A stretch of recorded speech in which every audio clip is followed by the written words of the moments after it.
we can dedicate an episode to this now. We can discuss this. You guys are just a bunch of Laker haters. No, I literally said Marc Gasol was playing well, and I said he deserves to play more. It doesn't make sense. He's on the Lakers. Look, Korzemba's a Laker hater. I will stay. I am a Laker hater. I don't like the Lakers. What? There's nothing. There he admits That doesn't make me biased against certain players. We got them, boys. Hey guys, what's up? Welcome to Laced Up. I'm Mike Korzemba, here with GetLikeCoop and TheFlightMike, who's pretty much two guys that constantly forget their names. Okay. And before we continue, we want to talk to you about the giveaway that we are doing. Guys, we have already stated that we are going to be doing the PS5 or Xbox Series X giveaway at 40,000 subscribers. We're almost getting there. You guys are crushing it. Well, we're about halfway there, but on top of that, we want to do a bonus giveaway for Apple Podcast listeners, for people who leave us a 5-star review. We're going to pick one of those reviews to win $100 each and every week. We're going to announce the winners on our community tab, and this way we can start giving back to you guys as soon as possible. Yep, we are very grateful for you guys. You guys have been showing a lot of love on the podcast. We want to give back as much as possible, and we want to, start that Apple Podcast grind, because we are there too, as well as we are on Spotify. So if you want to follow there, that'd be awesome as well. We have had the return of LaMelo Ball. Now, I want to pose a question to both of you right now. If LaMelo plays out the rest of his games, who are you voting for Rookie of the Year? Anthony Edwards, LaMelo Ball? Go. I'm taking Anthony Edwards. I'm taking LaMelo Ball. Okay, this is great. Okay, you know what? I'll be the moderator here. Yeah, you thought we were going to agree with each other? That wouldn't be fun. Yeah, all right. I'll save my opinion until the end. I've got a name. I'll write it down somewhere. Okay. Coop, go for it. You can start this. He's like getting his notes out. He's like, I'm going to show this Mike guy. Anthony Edwards has been phenomenal. I think there's a legit argument if LaMelo doesn't miss all that time. But, I mean, goodness, Anthony Edwards' game log in April, 21.6 points per game, 44% from the field. He's shooting almost 35% from the three-point line. He's up to 19 points on the season. He's averaging 5 boards. He's a better passer than the stats show. This guy has the complete package. I like Anthony Edwards for Rookie of the Year. It appears he may have also gotten Alex Rodriguez and Jennifer Lopez back together. I mean, I don't know how much that factors into the rankings, but I think it should play a part. So, are you done? Do you guys know what I'm talking about? Yeah. Okay. I know what you're talking about. All right, Mike. Let me hear your LaMelo Ball argument, man. Let me. All right, man. So, look, Anthony Edwards crushing it in points per game. I love Anthony Edwards. Don't get me wrong. I love his personality. I think he's hysterical. He's also super young. I think he possesses a lot of skills that you'd want from a guard. He's shown me that he is fairly savvy in the pick and roll, but not to the level that most of the best pick and roll ball handlers are in the NBA. I think a little a tier below, not so much where Luka and LeBron is, but a little bit lower than that. So I think he does everything fairly well. He's super athletic, and on top of that, you're right. He has had a remarkable April, but when it comes to who elevates their team more, there's no question in my mind who elevates their team more. LaMelo Ball has turned most players on his team that, in my opinion, were afterthoughts. Players like Gordon Hayward that we thought were going to trend downwards this year. Players like Miles Bridges, who is a super athletic basketball player, but not a player that you were really thinking about last year. He's turning those types of players into very exciting basketball players and is making them better. But on top of that, he's been shooting a better 3-point percentage than Anthony Edwards. His PER is higher than Anthony Edwards. And most importantly, the one thing that I will always grade every player over, probably my favorite statistic, is LaMelo Ball has 2.8 win shares despite playing in less games than Anthony Edwards. Anthony Edwards has negative 0.2. Negative 0.2. Moderator needs to speak here. Anthony Edwards plays for the Minnesota Timberwolves. Unfortunate situation this year based on the fact that they have been horrible without Karl-Anthony Towns and D'Angelo Russell for a lot of the year. But if you look at the Hornets, you got to give credit to LaMelo Ball. I mean, there's two questions that you have to ask yourself, I guess, looking at the rookie of the year race, because the stats are close, but I would definitely say LaMelo's are better, especially when you look at per 36, because Anthony Edwards has been getting a little bit more playing time and he's been getting a little more, like, some more stats because of that. But two questions I'm going with are, how much does record matter, like Coop was about to jump into? And also, yeah, so guys, we are capping off the giveaway to the first 40,000 subscribers that turn on our notifications for the Laced Up podcast. All you have to do to enter for a chance to win a PlayStation 5 or an Xbox Series X is subscribe, hit that notification bell. If you want to do us a favor, leave a like on the pod and let me know in the comment section down below when it's done. You'll enter for a chance to win a PlayStation 5 or an Xbox Series X. How much does the fact that LaMelo has missed about 20 more games than Anthony Edwards, 22 games he's played less than Anthony Edwards, how much does that matter? I want to say I think LaMelo's missed too many games. I think if LaMelo doesn't miss those games, I might go LaMelo. I also want to say, you said Gordon Hayward and Miles Bridges are way better players with LaMelo Ball? Well, Gordon Hayward is averaging like 1 more point per game. Miles Bridges' points per game actually went down. So they're more exciting for sure. LaMelo's must-see TV. I'm not going to argue that. But I'm not going to discredit Anthony Edwards for going to a miserable and unfortunate basketball situation. I think when D'Lo and Cat actually play, I think the Timberwolves also have a winning record. So I will throw a counter here, though. Back at you, Coop. All right. What were the Hornets expected to be headed into this season?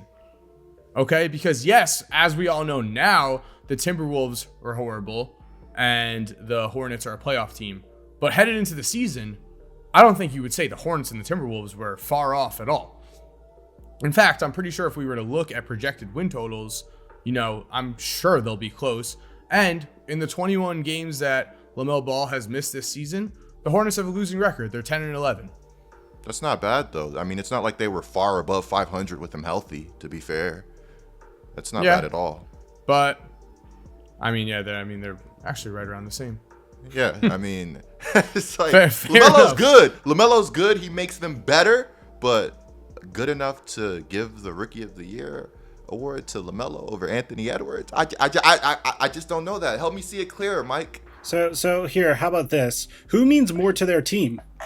LaMelo Ball to the Hornets or Anthony Edwards to the Timberwolves? Well, I think if you put LaMelo Ball with the Timberwolves, they still suck. So I don't think that's a fair question. Again, I don't know about that. Well, if I reverse I know about that. If I reverse that around, that. I will actually agree and say that if you put Anthony Edwards with the Hornets, I think LaMelo is making more of an impact. I'm not sure what happens in the Timberwolves because they've just been lost. Honestly, because they just haven't had their two best players. I can't say that. I mean, well, probably yeah, because they need a playmaker. So yeah, I will agree with that. Like they do need a playmaker. The Hornets. Well, yeah, definitely. but that's just what right now LaMelo brings to the table that Anthony Edwards doesn't. He brings that playmaking. Well, aspect. Anthony Edwards is a surprisingly good passer. I don't think it's fair to like completely discredit him and be like, oh well, he's not this. No, I didn't say phenomenal he player. was a bad passer. I'm just saying LaMelo brings more to the table in that. Yeah. LaMelo brings more to the Hornets, right? I would say now? to any team. I'd say any because the team Hornet, right now, but the Hornets are loaded it too. I don't know about any team. See, the Hornets are loaded. Well, yeah, they got Terry Rozier, they got Gordon Hayward, they got Devontae Graham. They're But loaded with guard talent. If you watch the games, LaMelo, They're is good. They're creating good players. passes. You're not gonna tell me Terry Rozier hasn't been killing it this season. Yeah, he's killing it, but I'm just saying, Yeah, they even got Malik Monk. They have an embarrassment of riches at the guard position. Malik Monk. Did you just say Malik Monk? With a bigger role, Malik Monk could go off. You could quote me on that. Look at his game log. Look at his minutes. When he plays, he does good. He's not a terrible defender, but with the ball in his hands, good things happen. So take a look at this. Last year, before LaMelo Ball, this is a counter argument to what you were saying about Miles Bridges. Yeah, his points per game went down by 0.6. But last year, without LaMelo Ball, his offensive box plus minus was negative 1.5. His value over replacement player was negative 0.3. This year, for the first time since his rookie season, Miles Bridges is positive in offensive box plus minus and VORP. Now, you brought up Anthony Edwards not being a bad passer, but that kind of remains to be seen. We're talking about a guy that is averaging 2.8 assists per game. Well, if you look at the box score, I mean, you're not gonna get the full effect of what he brings to the game. You actually have to watch this guy pass the ball and play make. This is gonna get lost if I don't say it right now. Mike, Miles Bridges absolutely had the best stretch of his season with LaMelo out. Okay. In April, he averaged 19 points per game. Before that, in March, he averaged 8.9. In February, he averaged 10.6. In January, he averaged 8.8. In December, he averaged 12.5. It's not even close. He averaged about double the amount of points per game than any other month. Are we grading how good a player is based off of their ability to score? What? Yes, you are doing that. I'm not doing that. I'm saying that he became I'm not saying that. more efficient scorer. I'm saying that without LaMelo Ball playing, he was a better and more efficient scorer. Okay, fair. That could be the reason why his that 1 month could be the reason why his analytics were positive. He crushed in April. He had tons of great games without LaMelo. And you know what? The eye test, I'm with you on the eye test. I will say that. When you watch LaMelo and Miles Bridges play, it's magical. They create some magic. Beautiful. You're right. Yeah. It's some beautiful. Magic. But I mean, also though, it's probably a little bit like they create so many highlight plays that maybe it's a little, like that's why you're thinking that as much as like, and then you look at the split stats and you're like, oh yeah, he actually did crush it in April. But I'm excited. I'm very excited to see both of them together in the future because it looks like the chemistry for them is like top tier. Yeah, the Hornets have a lot of potential. And guys, we love LaMelo Ball. We love Anthony Edwards. Yeah, I'm not a fan of both. Don't hate us. Yeah, you know what? I will say I'm an Anthony Edwards convert or something.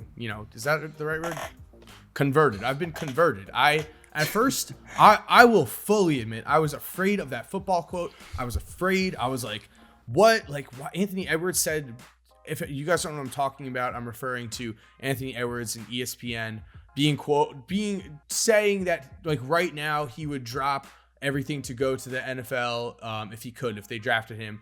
But Coop, before you even say it, I know what you're gonna say. Yeah, like I agree. Like you said it, you're like, yeah, he probably got taken out of context. He was probably messing around.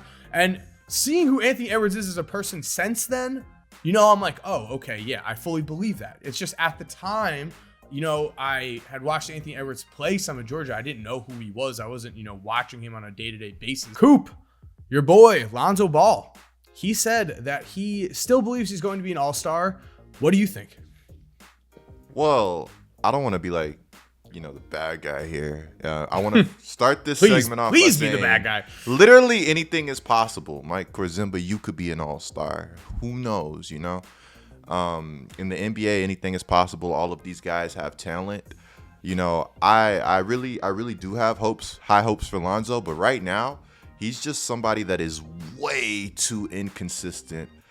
The Pelicans played their biggest game of the season last night, and they got absolutely destroyed by the Golden State Warriors. Now, to be fair, the Warriors have been one of the hotter teams in the NBA, but Lonzo's inconsistencies did them no favor. The game before this, Lonzo dropped like 33 points against the Timberwolves or something. He let everybody know about it. All right, so you guys know I love me some Lonzo. Lonzo, Steph Curry with a 40-inch vertical. But that hasn't exactly happened, and I just want to say, I mean, I don't want to be the NBA player personally that's bragging so much about a 33-point game. I mean, you got guys like Jason Tatum dropping 60 out here. Like, yeah, that's more Instagram post worthy. 33 Lonzo, I think, chill. I think it's his season high, but relax on it. Well, here's the thing. He's been crushing it. You have to give it to him. Like, he had a triple-double against the Denver Nuggets, and he almost had another triple-double against the Minnesota Timberwolves. Yeah, sure, it's the Timberwolves. I get it. But 2 years ago, Lonzo Ball scoring 33 points was a pretty big deal. This is a guy that isn't necessarily known for his ability to score, so I do think he is evolving, and that is something he should brag about, because a lot of people, if you're Lonzo, you're probably the guy that's talked the most crap about in the entire NBA. A lot of people hate on Lonzo, so this is kind of his way of saying, hey, look at me. I'm growing. I mean, I'm developing. I think that might have been I think that guess. might have been a Los Angeles thing. I don't think people hate on him in New Orleans. Yeah, like I don't that. really see anyone hating on him. And I also, you conveniently talked about Minnesota and Denver and skipped the Thunder game in the middle where he shot 0 for 8 from 3 and scored 6 points. I would also like to add that crushing it is incredibly relative. Like, he's doing great for Lonzo Ball, but he's not crushing anything by like any means. And I love Lonzo. I'm high. Yeah, on people this are guy, gonna right? people are gonna jump in and be like, we're hating on Lonzo. And maybe that was a little bit of hate because I just think it's funny that someone's jumping on Instagram bragging about like 30 plus point games when guys like Kyrie and just, you can name so many players at this point that are doing that consistently. But yeah, it's relative. Like Koopa, I agree with you. He's doing solid for Lonzo, but I mean, look at the guard picture right now in either the Eastern Conference or the Western Conference. Lonzo is not really close to being an all-star right now. I agree, but I do think that someday he could be an all-star. He's already proven to us that he could do stuff that most other NBA players just simply cannot do. That's not true. What do you see? You're not. Hold on. Let me finish. Okay, for example, completely changing your jump shot. Like, come on. Have you ever seen anyone in the NBA go from how his jump shot used to be to how his jump shot is now? Yes. On top of that, like defense. That definitely. Yes. Who? People change their jump shot for him. Kawhi Leonard has definitely done that, going from San Diego State to the Spurs. Yeah, but Kawhi Leonard wasn't nearly as bad as Lonzo Ball was coming out of the NBA Based draft. on what? Lonzo shot a better three than Kawhi in college. Like, Lonzo shot way better from three than Kawhi in college. I don't even need to look at the stats. We could look at the stats if you want to, but that's facts. We know we don't have to look at stats. I Also, don't- Tristan Thompson's changed his shooting hand. All right, let's talk about that for a second. That's impressive. yeah, that is pretty impressive. Yeah, but I'm saying, like, going from what Lonzo Ball used to be, I'm seeing a consistent, like, upward trend. It's a slow upward trend, but it's a consistent upward trend. Another thing we didn't talk about is in 3 out of his last 5 games, at least double-digit rebounds, at least like 8 assists in 3 out of his last 5 games, and at least 3 steals in 3 out of his last 5 games. So there's stuff like, there's not all-star worthy stuff, but there's stuff that could make him go from an average player to, at least in my opinion, I think he's slightly above average now. I think he's average. I think he's completely average. I think if you look at the box scores, you'll be like, oh, well, he had 3 steals. He had, these rebounds. He did this, he did that.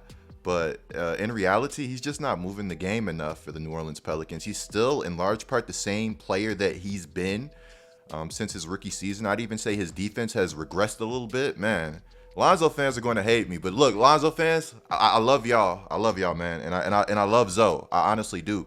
But the only real change in his game has been his jump shot. And it's not like he's this shooter with incredible gravity, right? He's shooting a three-pointer at 37%. He's getting a ton of wide open looks. And he's going to give you nights where he just flat out shoots you out the game like he did last night for the New Orleans Pelicans. He's just not there yet. The same problems he's had as a rookie. He's not a great finisher. He's not a great penetrator. The mid-range game isn't there. When it comes to Lonzo, go ahead. My bad. I didn't mean to cut you off, but No, actually, I was just trying to jump on what you said. It's actually crazy how limited of a finisher he is for and I would say, because if you look at his shots, just on Basketball Reference, I was glancing. If you look at his shots at the rim, he's played 51 games this year. He has 100 shots attempted at the rim. That's less than 2 a game. That is insane. He takes 8.2 threes a game. Like, that kind of difference is ridiculous. Like, Steph does not have that kind of difference.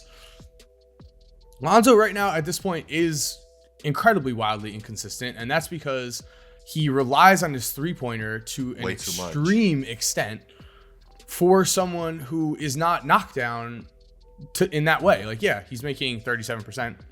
Credit to him. He's definitely, Mike, like you said, he's changed his jumper. He's improved his shooting for sure.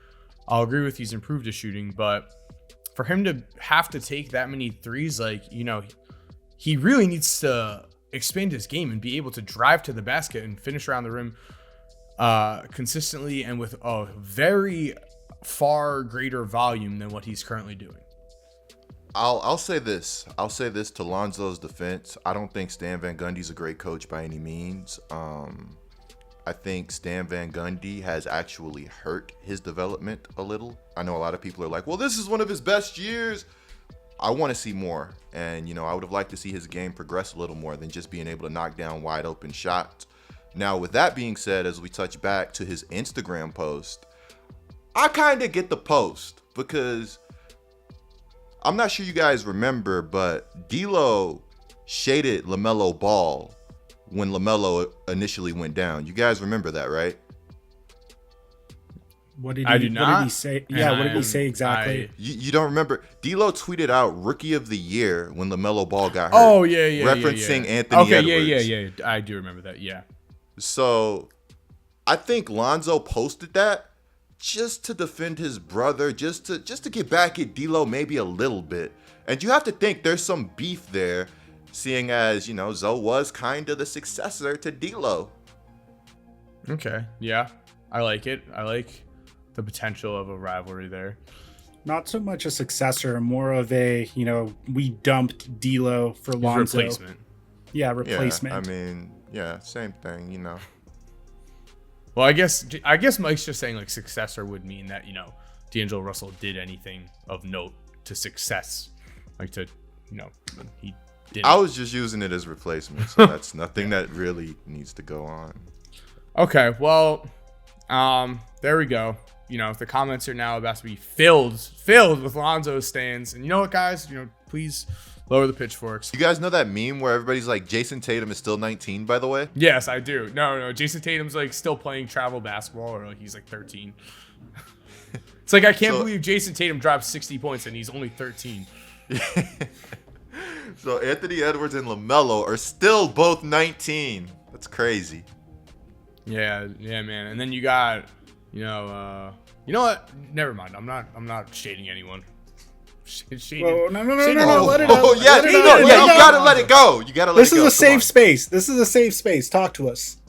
I mean, I don't want to hate on the man, but again, like Obi Toppin's 23 years old, bro. Like it's just an old pick. Like, not to say he's not gonna have a solid career, not to say he's not gonna be good, but boring. Most Nobody wants to hear Obi Toppin slander. Say something about James Wiseman. I mean, what about him? What do you want me to say? Say something, anything. Slander and Obi's not fun. Slander, James Wiseman well, like is, I would rather. How do you feel? I'd rather have LaMelo Ball. All right, quick question. We are redrafting the top 3 right now.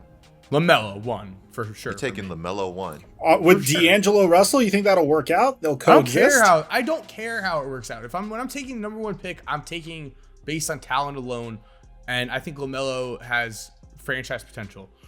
You don't think Anthony Edwards has franchise potential? I think he does too, but I like LaMelo's all-around game more, and I believe in him. This more. guy's a sucker for playmakers. I'm starting to see it. Like passing, bro, he's freaking 6'7", 6'8" point guard. This guy is a sucker for playmakers. Like, I'm rocking with LaMelo.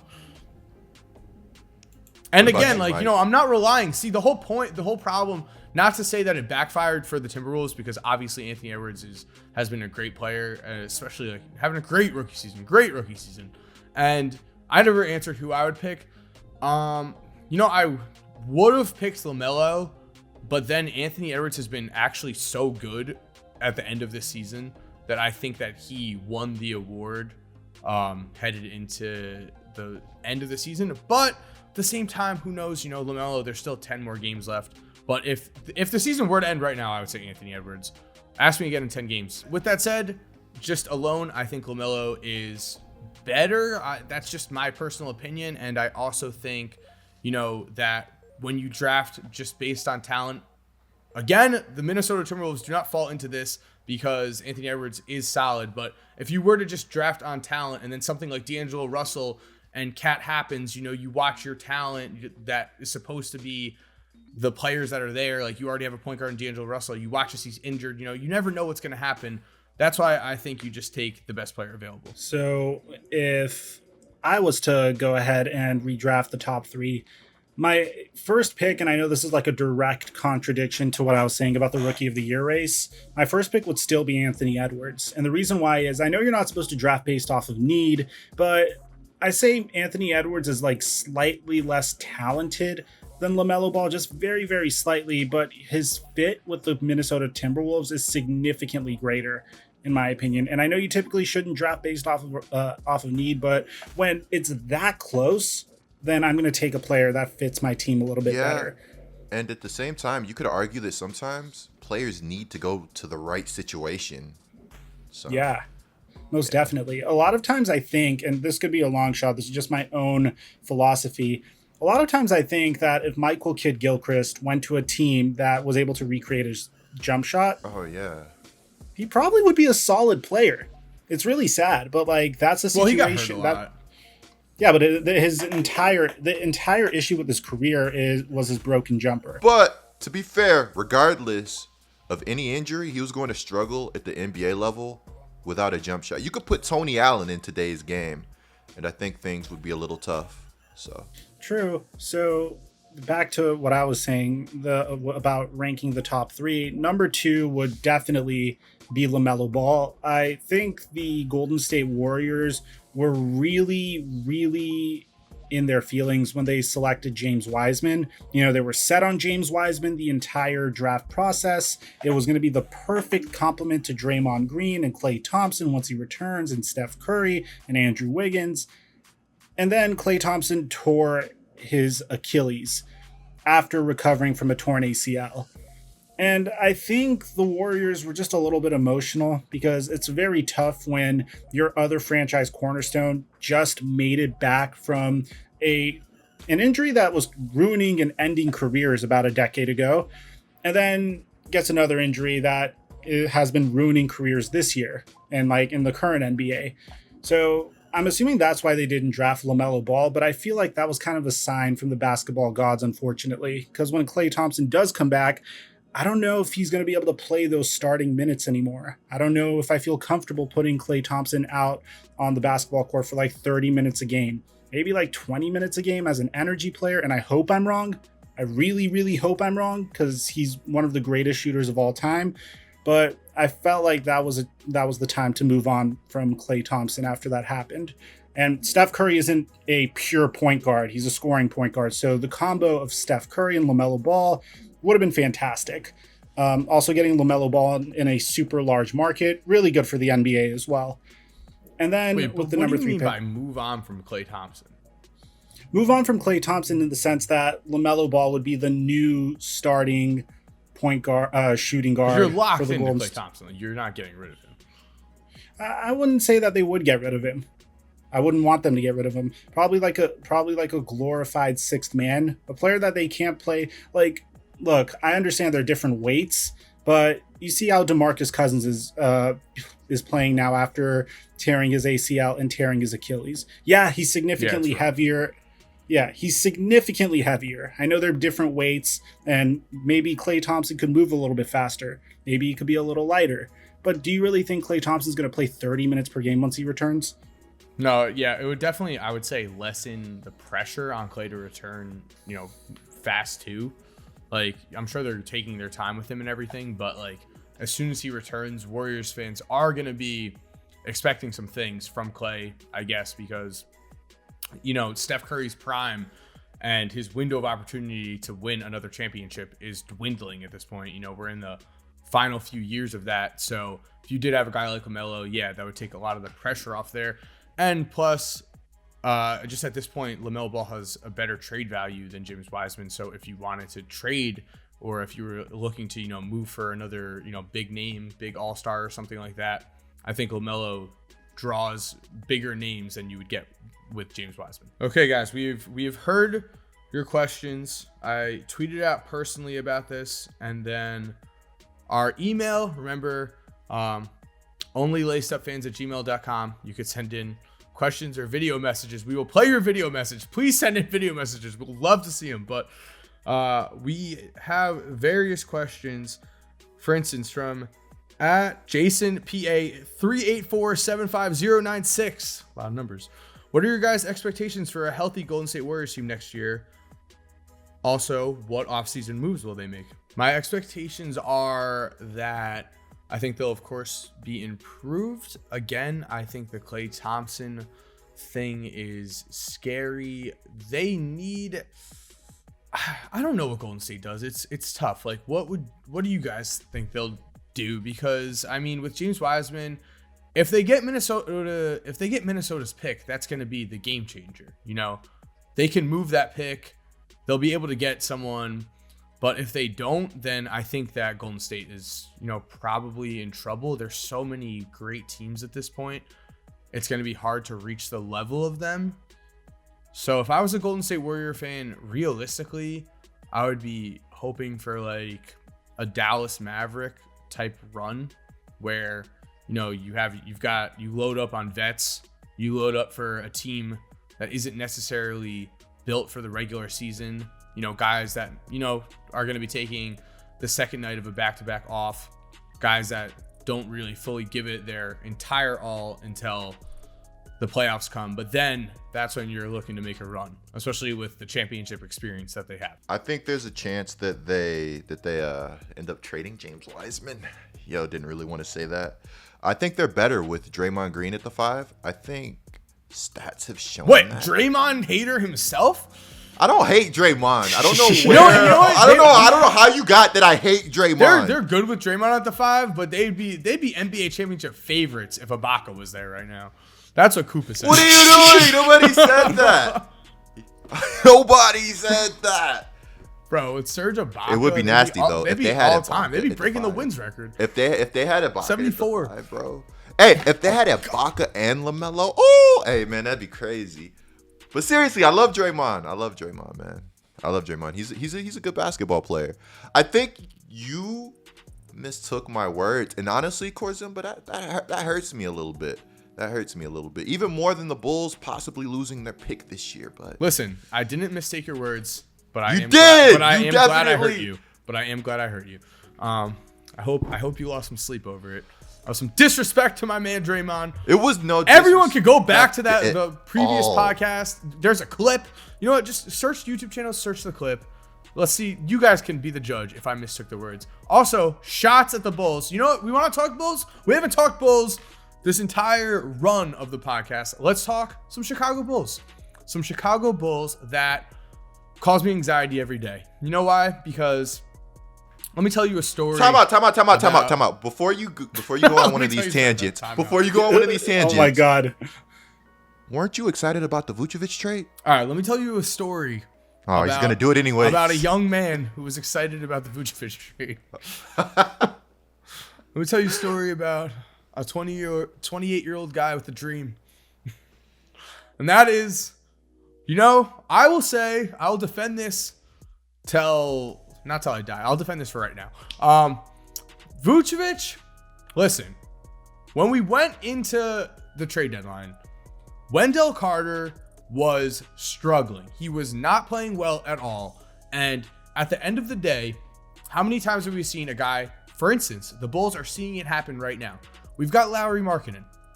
He struggled third season, you know, and now fourth season, he's completely dropped off. I don't blame him because he basically got benched. He doesn't fit in on the current roster.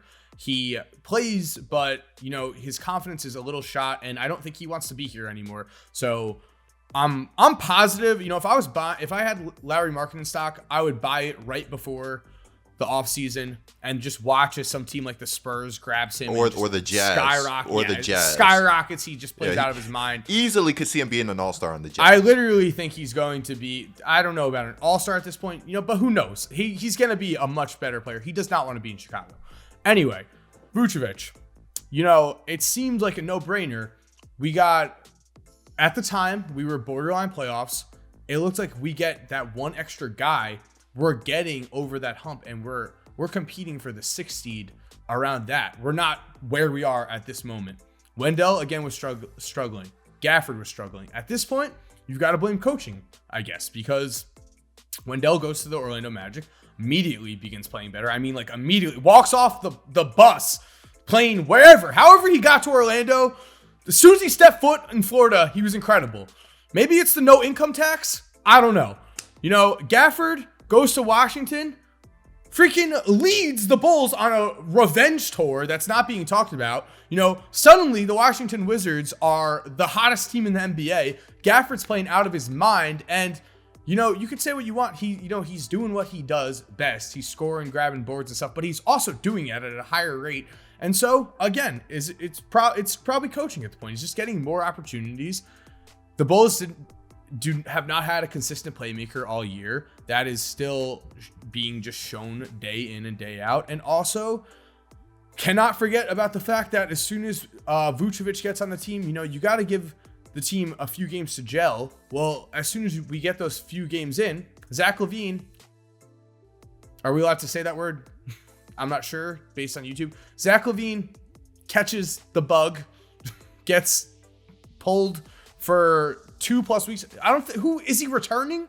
I don't think there's been a guy that's been out as long as Zach LaVine with this self-containment period. So at this point, what are the odds? I think it's something like 30-40% that the Bulls still manage to stay top 4 and keep their pick. Thank God, based on the NBA's lottery selection, they changed up the rules. Right now, the Bulls are slotted in at number 7. We've been at number 7 for an uncomfortable amount of years. It's horrible. If we lose our pick, I'll do something drastic. I don't know. You guys could choose. Losing tell me your pick in this draft, that's just so bad. That's just like the fattest L. Yeah, especially that 7 pick, because it's like there's no clear-cut number 1, and you could grab potentially the best guy in the draft maybe at number 7, I think. Yeah, without a doubt. I like the whole lottery for this draft, to be honest with you. I mean, it hurts. It hurts. It's not a great place to be in. And, but what I was saying with Wendell, I didn't get to finish because of myself. I went on my own side tangent. But you got a guy like Lauri Markkanen. You don't move him year 3. I fully understand that. I was Lowry's biggest fan.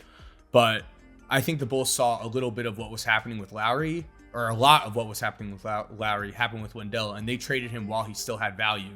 Because year 4 comes, boom, restricted free agent.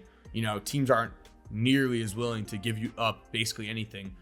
Bulls still did get an all-star in the trade, end of the day, on a great contract. I think Vooch is making like $26 million next year, or maybe $24 million next year, and then he makes $2 million less the year after. So he's on a great contract. He is an all-star level talent. We'll see where we go from here. It's been rough. Speaking of Daniel Gafford, Russell Westbrook has been a major reason that he's been playing so good. Honestly, opportunity too, but playing with the playmaker like Westbrook has done wonders for not only him, but the Washington Wizards. And you are a noted Westbrook hater. Just thought I'd bring that up. I love Russell Westbrook. Can't stand those Russell Westbrook haters. I think he is no. Winner. Winner. Say it. A winner. He's definitely. You know what? I will give it to him 100%. There are times where I would say Russell Westbrook struggled, maybe didn't play how maybe didn't fit into the mold of what I would think of a winning basketball player is, which is a heavily criticizable statement because who am I to say anything? Regardless, I'm not an NBA player, but Russell Westbrook, all the credit in the world, been crushing it. Had a 20-20 game last night without points. Literally 20 rebounds and 20 assists. Insane. Man's crushing it. Obviously he doesn't listen to the podcast and obviously he doesn't care at all what I think. But it seems like he's kind of going on a revenge tour against me. But nah, I'm just kidding. He's been crushing it. He's been good all season. And it's good to see him, it's good to see someone do well. Good for the Wizards. They deserve it over the Bulls. Okay, so Miller T wants us to redraft the 2017, 18, and 2019 drafts. So let me pull those all up for us. You guys down to do this? Yeah, we could do this. Also, guys, if you want us to do this, we've been talking about doing bonus podcasts. Redrafts would be a great thing to do for bonus podcasts. So if you want us to do this, we would be able to go way more in depth with it, talk for instance, like number 2 pick is the Los Angeles Lakers. They took Lonzo. They end up trading him. Like, what happens if Donovan Mitchell goes there instead? Like, we could dive into that as a topic. So my first pick would be Donovan Mitchell. Yo. Yeah, over Jason Tatum, Donovan Mitchell. Oh. Then it would, yeah. What? You wouldn't? That's crazy. I'm gonna let you For the Sixers, too? That's crazy. We're saying for the Sixers. Oh, like that's supposed to change something. Oh, I thought you wanted me to give you my top 5. I like the idea even- of actually doing this, independently and team wise. Okay. So you're saying you'd rather have Donovan Mitchell? I'd rather have Donovan Mitchell over Jason Tatum. Yeah. Yo. Then I would do Jason Tatum. Then I would do De'Aaron Fox, Kyle Kuzma, then OG Anunoby. So just like screw Bam Adebayo, right? Oh, I didn't see Bam Adebayo. Like, I didn't see Bam. I didn't see Bam because he was drafted by Milwaukee. So Yeah. That's fair. yeah. Fair. All right. So after De'Aaron Fox, after Jason Tatum, Bam Adebayo, then De'Aaron Fox, then Kyle Kuzma. Kyle Kuzma over John Collins. I'm taking John Collins, dog. I'm taking Kyle Kuzma. No Laker homership here. You just over love John. blonde hair. Do you know? Do you know who John Collins is? Yeah, I know who John Collins is. Over Kyle Kuzma. What do you like Yeah. about Kyle Kuzma? What does he do so All spectacular? right, let's ask this Hold question up, right hold- now. If you could trade Kyle Kuzma for John Collins at this exact second, tell me Definitely you wouldn't. not. No, I wouldn't. Why would I? First of all, Kyle Kuzma has better hair. No, I'm kidding. But I feel like in terms of what the Lakers have right now, Kyle Kuzma's a better fit. Fits their needs significantly more. Pretty much is really good at making his way atop the NBA, like atop Lakers brass. Gets along with Jeannie Bussmore. Pretty much has the favor of LeBron James, whereas John Collins is literally stamping his feet saying Trae Young holds the ball too much, and this is ruining our team. I want more touches or trade me. I don't want that on my team. So yeah, I'll take a little hidden production in order to have a player say that that's fits. There's no over chance. statement. There's no chance you're taking. There's no chance you're taking Kyle Kuzma over Jared Allen. There's zero. I don't care what you say, Mike. I mean, Lakers have enough traditional centers, so I'd rather take the shooting over a man that is a rim protector. Well, also keep in mind, this is the 2017 draft. Like, your team changes. Like, we're not just dropping this guy on the team. Like Also, I would imagine that if you had John Collins or if you had, a center, that you're ending up picking up wing help instead of prioritizing a center or a big. Here's another thing. How much is John Collins averaging this year? 17 points per game, right? Or roughly around. Kyle Kuzma was putting up similar numbers when his team was similar to John Collins. You have to bear in mind they're both in different situations. What? The Hawks What do you are mean 36 similar? and 30. Yeah. They're fifth. What do in you the mean? East. I mean, yeah, but I'm saying Kyle Kuzma isn't nearly featured as You much as are. John This Collins is probably is. your biggest I homer love you, statement. Mike. Honestly, this is probably your biggest homer statement. What do you mean? I'm not a homer. I'm an unbiased Laker fan. Oh my god. You know what? No. You know what? I'm with Flight Mike. Give me Kuzma over Collins. Put it on the board. You know what? I'm whatever. Go ahead. I'm taking Collins. Why? You haven't gave us one good reason. Yeah, He's better? I've defeated. He's better. At what? What is Yeah, he better at what? Scoring. Post scoring in 2021? What? Post scoring? What? What else is he better at? He's got post scoring. Boom. 2021. Just Nobody a cares better about post scoring. But finisher he's got in that. general. What? Better He's shooting finisher. 55%. I'd hope so. Averaging He's a big. 17.6. He's a big. He's a big. Are you just trolling right now? They Just play see the different general- positions. Why is Kyle Kuzma isn't that good? It's just that simple. It's crazy. This guy's a hater. He's averaging. Korzemba is a hater. He's definitely not top 5. Kyle Kuzma Okay. is not in my top 5. Kuzma's not that good. Okay. No, but I Sorry. mean, no, that wasn't my argument. Yeah, my argument was John Collins is better, and that's just a fact. All right, so should we do 2018? Let's Yeah. do 2018. Oh, I didn't finish. We didn't say ours, I don't think. Oh, well, yeah, but I mean, mine's it's just pretty reverse similar. Tatum and Donovan Mitchell. Yeah, reverse Tatum and Mitchell, and that means you got Kuzma in there. So I'm glad we settled that. 2018, let's get it. No, I don't. No. All right. Let's get it. 2018. So- all right, Mike, keep it going, baby. You're full of content in these, so start it off. So number 1 pick, obviously Luka Doncic. Number 2 pick would be Trae Young. Number 3 pick would be I gotta be careful here. Number 3 pick would be Porter Jr. Yeah, Porter Jr. Number 4 pick would be Shai Gilgeous-Alexander. Okay. And the the final pick that will like round up the top 5 would be. Ooh, this one's tough. Yeah, There's this is a a really tough one. This is a really, really tough one. Oh man.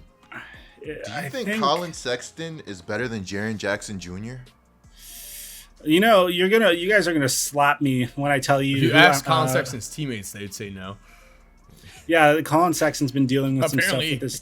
Apparently, they hate him so much. Isn't it? I think it's pretty funny that like there's been like memes that like Colin Sexton's teammates and there's like they're all a bunch of bums, but yeah, I mean like and Colin Sexton's like openly talking about it too now.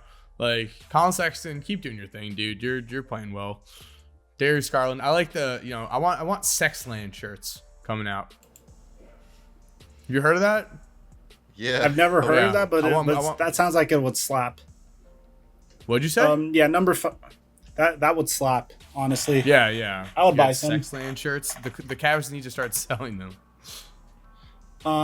So, number 5 would be Colin Sexton. I mean, if there was a number 6, it would be between Devontae Graham and Mitchell Robinson. So wait, let me get this straight. No DeAndre Ayton. Yeah, that's DeAndre. I think DeAndre Ayton would come 8th. Colin Sexton's not. DeAndre Ayton's killing it. DeAndre Ayton's killing it. He is. Have you checked? Have you peeped the stats lately? No. Let me ask you something. How are you the biggest Andre Drummond hater? But if Andre Drummond was on the Phoenix Suns, you'd be praising him because DeAndre Ayton to me is just Andre Drummond 2.0. Okay. Killing it was an overstatement. That was too. Yeah, much. he took a step back and he got Chris Paul on his team now. Emphasize Killing it was nuts. Killing it was nuts. nuts. Killing it was nuts. I was like, what did I miss? But again, first of all, how am I the biggest? Like, you can't just look at the stat sheet. You just look at this thing called the wins column. He's a starting center playing 30.6 minutes per game for the second best team in the West. Korzemba, unbiased opinion right here, unbiased perspective. You are an Andre Drummond hater. I'm not an Andre Drummond hater. You're an Andre Drummond. I pointed out. We could change the terminology. You're an Andre Drummond disliker. It doesn't. There's it doesn't several matter, centers but that I would rather have. I mean, the man struggles making a layup. That's important. He makes boneheaded defensive mistakes as if they're on purpose. So yeah, I don't love him, but I mean, the proof is in the pudding, as they say. I don't really love that phrase, but DeAndre Ayton as a starting center has been winning games. Right? Recently, Andre Drummond has not. Yeah, because Andre Drummond. They literally just won. They just won. Dude, they just won? Are you talking? Did you watch the game? Did you read the box score? They literally benched Andre Drummond for Marc Gasol. No, I watched the game. I watched the game, so I didn't need to look at the box score. Okay, well then with your eyes, you should have seen Marc Gasol on the court and been like, no, Marc Gasol was balling. Marc Gasol was but and guess what? Andre Drummond wasn't. Against the Nuggets, 4 points, 0 rebounds. This guy's a Laker hater. I'm not a Laker hater. Not a Laker hater. I literally just hater. Lakers fans, are you listening to this? I just hyped up Marc Gasol. Look. You know what? And also, Mike. You know what? Flight Mike over here, your boy, the love of your life, Kyle Kuzma, has gone on record to the media saying Marc Gasol needs to play more, despite Andre Drummond. And he tweeted out today, there's only one center position. Marc Gasol and Andre Drummond are not sharing the court. He tweeted out today supporting Marc Gasol over Andre Drummond. I'm just saying. I'm saying defensively, yeah, Marc Yes. Gasol is remarkable defensively. He has the highest he's very DBPM of his career this year, by the way. The highest. Even higher than when he won Defensive Player of the Year. So, yeah, when Kyle Kuzma's coming out and saying, hey, Marc Gasol needs to play more, they probably need more help defensively because Marc Gasol's the better defensive player out of him and Andre Drummond. But the thing is, Andre Drummond and DeAndre Ayton, in my opinion, are the exact same player, literally. Except DeAndre Ayton may hit the occasional three-point jumper. DeAndre Ayton has a better point guard that will find him on the Phoenix Suns, although Andre Drummond hasn't really gotten a lot of exposure to LeBron James, and they haven't figured that out yet. DeAndre Ayton's in a better situation to succeed than Andre Drummond is, at least so far. So the fact that you are praising DeAndre Ayton and hating on Andre Drummond, it's a little hypocritical. It's literally night and there's Korzemba, let me say this. It's just not true. Literally just not true. And if I'm not prepared for an in-depth Andre Drummond, DeAndre Ayton argument. But if you want me to pull up the stats and next pod we could talk about it, then I will, because I'm not spending a pod not the same player in any way. We're not doing that. That's not a pod episode. We're not doing that. We're not doing that. For one, we're not doing that. That was a bad argument, Flight Mike. I love you. What? Bad argument. They're not the same player. Better argument than Draymond Green and Serge Ibaka.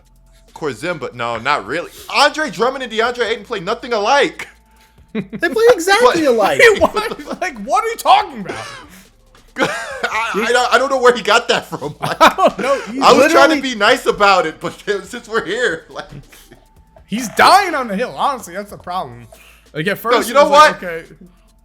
We can dedicate an episode to this now. We can discuss this. You guys are just a bunch of Laker haters. No, I literally said Marc Gasol was playing well, and I said he deserves to play more. It doesn't make sense. He's on the Lakers. Look, Korzemba's a Laker hater. I will stay. I am a Laker hater. I don't like the Lakers. What? There's nothing. There he admits that doesn't make me biased against certain players. We got him, boys. I thought Andre Drummond, was struggling before the Lakers, well before the Lakers. All right. So regardless, whatever. I mean, I don't know. Before we move on from this topic, I want to say I guess when we see LeBron come back, we'll see Andre Drummond's true potential on the team. That's what we'll see. All of the Lakers' bigs bring something different to the table. So, yeah, Marc Gasol does have value for the Lakers. It's no shock that Kuzma wanted to see Marc Gasol play. There are certain matchups that are going to be Andre Drummond matchups. There are certain matchups that are going to be Montrezl Harrell matchups. And there are certain matchups that are going to be Marc Gasol matchups. The Lakers have an embarrassment of riches at the big position right now. And it is what it is. Okay. Well, you know what? Enough Lakers talk. We talk about the Lakers too much. If you guys want to see more drafts, or if you want to see us go more in depth, we could do an entire, redraft the lottery and everything. That is a potential bonus episode. Let us know what you think, because we want to do bonus episodes like that. We want to do bonus episodes like potentially looking at basketball movies. That's something I'm really interested in, because I've seen other podcasts do that, and they just seem like a ton of fun. We watch Coach Carter. We watch Like Mike. Because we're in, I'd say, a point of the season where we're kind of just waiting for the playoffs a little bit at this point, Coop, I know you want to do it. I know you want to do these Would You Rathers. All right. So some of these are pretty dark. Are we okay with dark? Or is that like no? All right. I mean, yeah, go with dark, I guess. I mean, I'm afraid now. Yeah. Would you rather know how you're going to die or when you're going to die? I hate this question. Probably going to hate all these questions. How I'm going to die? I don't know. When I'm going to die. Oh, that's a tough one. I'd like to know. I'm going to go with how, because when would just freak me out too much. I would, because if the answer was somewhat soon, I feel like I would just spiral into a depression and I would just stop trying in life. Like, I would just be like, okay, who cares? Like, none of this matters. And then maybe that's even a self-fulfilling prophecy, and I end up doing something dumb when I'm like drunk, because like I'm drinking every night because I don't care, so I'm dying at the age of 30 anyway. But how is more of like, I don't know, maybe they're both not good. I'm going with how. And I'm going with how, and I'm crossing my fingers for something like cancer. I don't know why. What? You're crossing your fingers? Bro. Like the age of like 70. If I'm like 70 and I get cancer, that's fine, isn't that? I don't know. But I mean, like, if you go how, okay, if you go how, and then you get car crash, now every time you're in a car, you're bugging. I wouldn't get in a car. Yeah, you'd never get in a simple. car again. So yeah, that's fine. the problem. You'd just be biking around all the time. But then it would somehow be some kind of loophole where you're on your bike and you get hit by a car and they count it as a car crash. I think I'd rather know when. I think personally, I'd rather know when. I couldn't deal. Yeah, if I knew when, I could plan around it. You know, I could probably do a lot of cool stuff before I went. If I knew how, again, I just try to avoid that situation too much. Like, well, I mean, if we're just going off statistics, most likely you'll get like a boring answer for how that will just be like some kind of hopefully old age disease, you know. But yeah, if you got heart attack, I would gain a very horrible anxiety problem because every time my heart was pounding a little too much, I'd be like, oh my God, this is when I go out. Yo. What if it was something like I don't know if I love my answer, but I'm sticking with it. What if someone comes up to you and says you're going, like, it's revealed that you're going to die at like a basketball game? I would just never go to a basketball game. That would be tough. Or like you're going to die from a heart attack from making a YouTube video. I mean, there goes YouTube, you know? Then I just start streaming on Pornhub.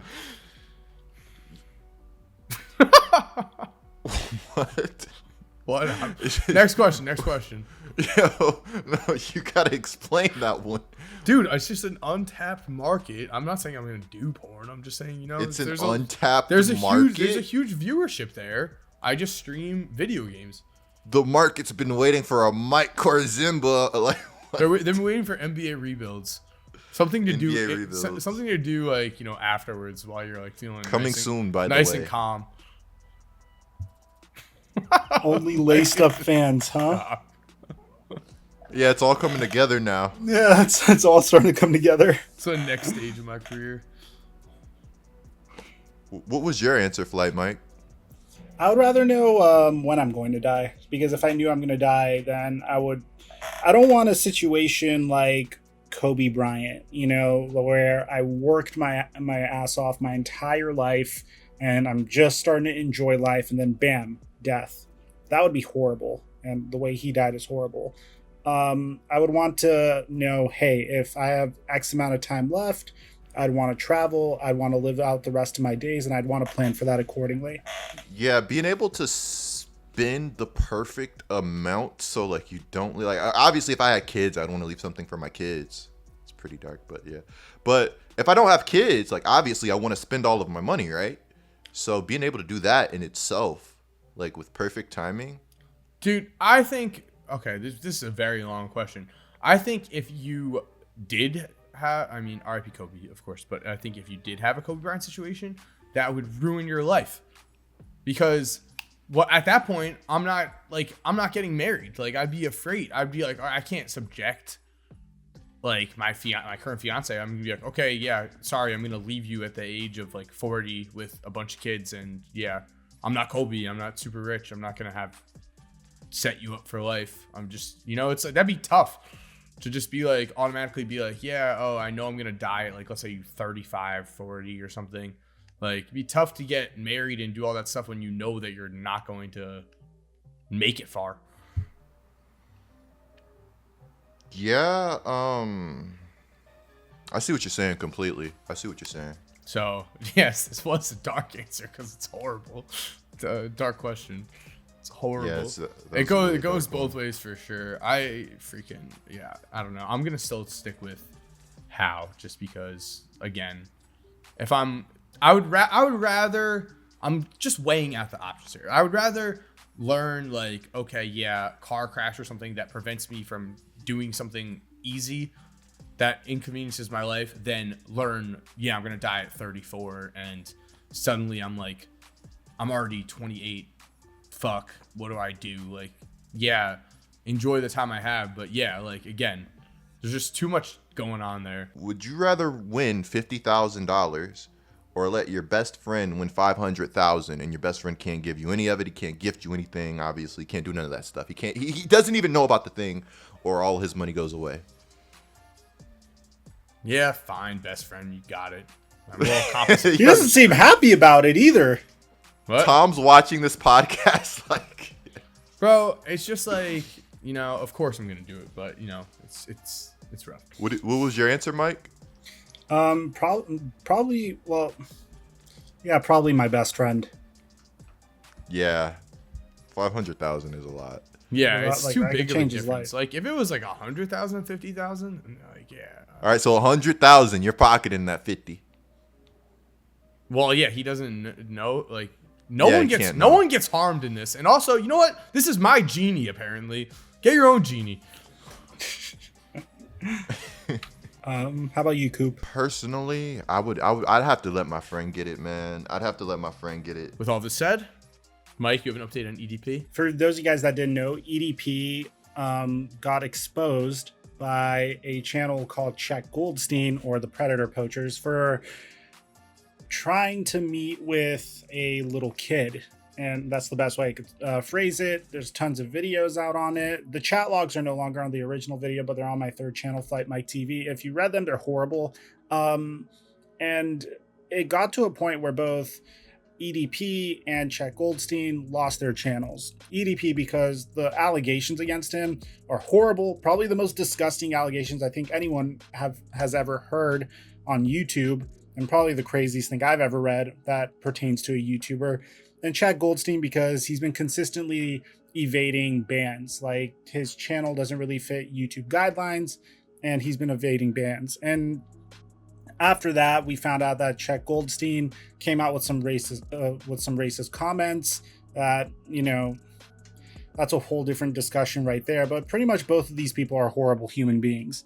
Now, while Czech Goldstein is continuing doing his thing on Instagram, EDP is doing something else where he's restarting his entire, I guess, content creating journey on Facebook. And he released video yesterday saying that he's going to be dropping a website called EDP445.com.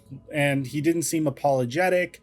He didn't address the news. He didn't address the situation. It's just business as usual for EDP.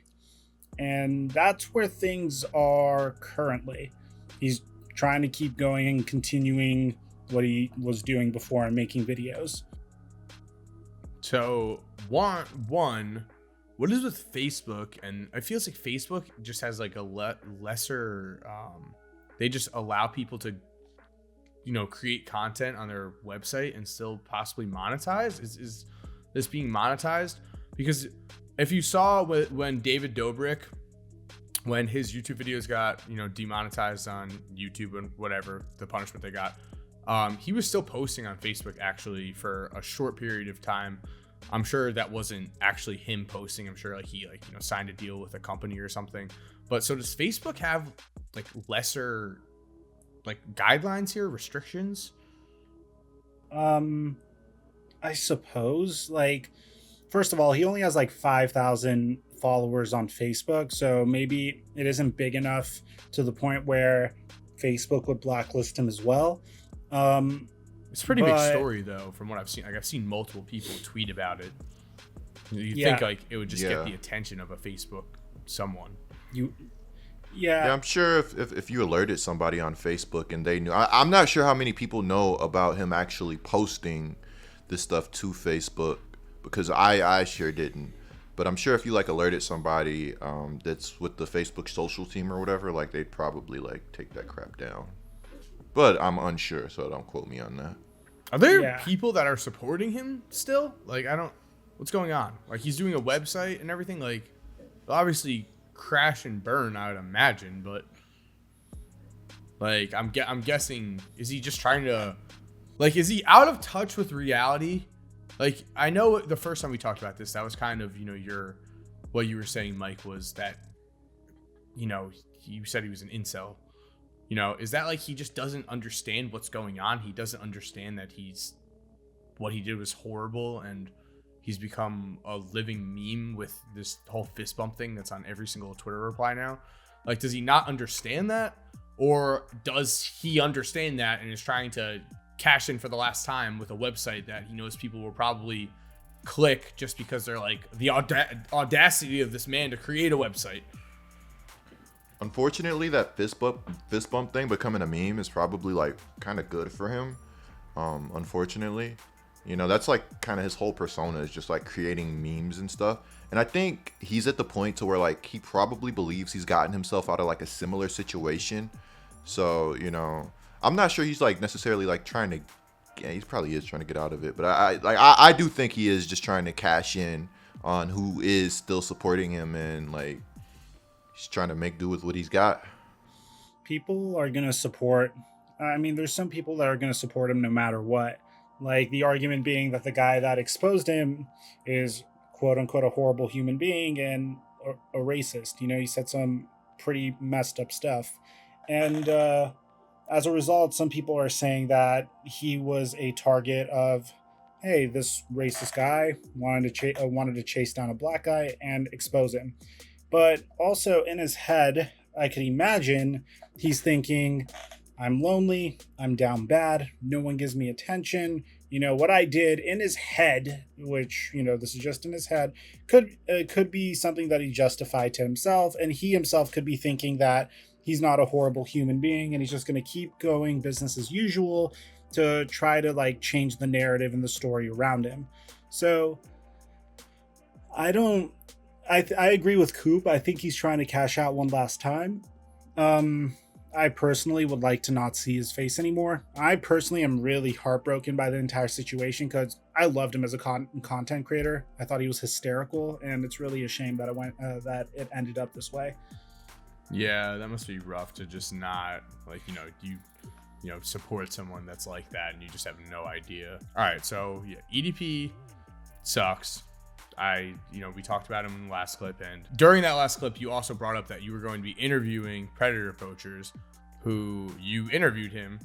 And I think people would be interested to know and get like a behind the scenes, like what was it like talking with him? What was it like maybe off camera, whatever you're willing to talk about with that? Off camera, he's exactly who he portrayed himself in those, in those like racist clips. But the way he rationalized him saying those things was actually present in the interview. And his logic is everyone in our society is being super sensitive. You know, they're just words. Words shouldn't be this big of a deal, and we shouldn't be this sensitive as a society. I interviewed him immediately after our last pod. My argument back was words also incite. You know, words could result in violence. Words could result in groups feeling horrible about themselves. And then his reaction was pretty much, and you could check out the interview if you guys want to see it in its entirety on the third channel, FlightMike TV. But his argument was that at the end of the day, like people are really, really sensitive. And if I don't mean what I'm saying in a horrible way and in a way that is insulting, or if I don't have any hatred in my heart towards the people that I'm insulting, then it shouldn't be a big deal, especially if minorities are making fun of me for making fun of him for being Jewish. So that was his rationale. He's like a early 20s kid, so I do think he's a little bit out of touch with reality, out of touch with the times, out of touch with how one should conduct themselves, especially in today's day and age with everything that's been going on over the past year and a half. But for the most part, I think he could have done a lot of good in the world because I myself do kind of think I understand where he's coming from, where like he's saying whatever he wants that comes to his head, but he doesn't have hatred in his heart towards those people. I actually believe him, but that doesn't mean that he's not doing something horrible for society. He could have been doing a lot of good with this predator poachers thing. He could have really brought himself onto the spotlight and become a respected person that could influence a lot of good if he didn't have those videos of him prank calling the BLM hotline, or, saying the hard ER, or making fun of minorities. So it's a shame. It's wasted potential, in my opinion. But people are who they are. Maybe one day he'll grow up and see why he shouldn't say things like that. And it is what it is. We just have. It seems like he doesn't understand or grasp. I said this, I think, last time too, that like, just because you don't have hatred in your heart for something doesn't mean that it's not insulting, offensive, like, or is hate speech. Like, just because you don't do that, like I said exactly like before in last pod, like, you don't get to choose the words that are insulting to other people. You know what I mean? Like, if other people are insulted, if everyone is telling you this is an insulting word, like, you are insulting my race, my culture, be it whatever it is, you really need to, look into yourself and think, like, at the end of the day, like, yeah, okay, if they're just words, then why are they so important for you to use? Yeah.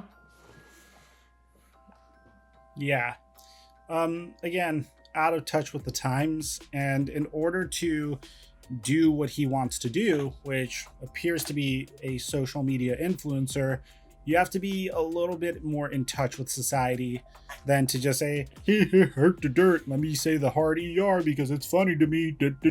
So it's a shame. A lot of wasted potential, honestly. A lot of wasted potential, and I hope maybe one day he could figure it out. But for now, that's where he stands. What do you think, Coop? I hope he learns from it. I hope he sees what he's doing is what he's done is messed up, and I don't have any really strong feelings outside of everything that you guys already said. I just agree with what Korzemba said. So whereas you're not allowed to choose what offends who, and the thing is, even if you think it's a joke, it might not be a joke to everybody. Like, if you're an influencer and somebody sees you doing something, they're gonna think that, oh, that's okay for me to do. So, and that can end up like a domino effect. At the end of the day, you just got to make sure you're doing right and doing right by everybody. That is very true. Yeah, he definitely, once you build an audience, like you said, you're influencing other people, and there's plenty of kids or, teenagers or whatever that see what you're doing, and here you go, oh, it's just funny. Yeah, they could easily be swayed and think the same way. Good talks all around. I think that wraps up today. Make sure you're subscribed. Make sure you turn post notifications on. 40,000 subscribers. As soon as it hits, we're giving away Xbox Series X or a PS5. And also, we are giving away right now $100 to one person who reviews the podcast and gives it a 5-star review on Apple. So make that money, baby. We're posting the community tab, whoever wins. And if you guys have any other suggestions for giveaways around that price range, maybe a little more, that's fine. Post those comments down below.